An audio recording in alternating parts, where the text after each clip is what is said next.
এর ক্ষেত্রে দেখা যায় সকালবেলা ব্লাড সুগার লেভেলটা খুব বেশি হচ্ছে এবং এটা কোনোভাবেই কন্ট্রোল করা যাচ্ছে না।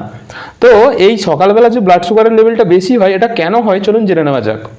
এটাকে কি বলে? ডন ফেনোমেনন, অর্থাৎ সকালবেলা ব্লাড সুগার বেড়ে যাচ্ছে। এটা কেন হয়?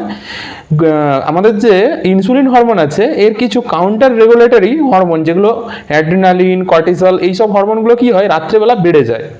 সেই কারণে তখন কি হয়, ব্লাডে গ্লুকোজ প্রোডাকশনটা বেড়ে যায় এবং যার কারণে ব্লাডে গ্লুকোজ লেভেল বাড়ে।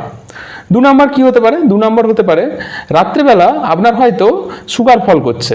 আপনার যখন সুগার ফল করছে তখন বডি যাতে সুগারের চাহিদাটা মেটাতে পারে সেই কারণে গ্লুকোজ প্রোডাকশন করছে এবং সেটা ব্লাড স্ট্রিমে মিশে যাচ্ছে, যেই কারণে আপনার সকালবেলা ব্লাড সুগার লেভেলটা বেশি থাকছে।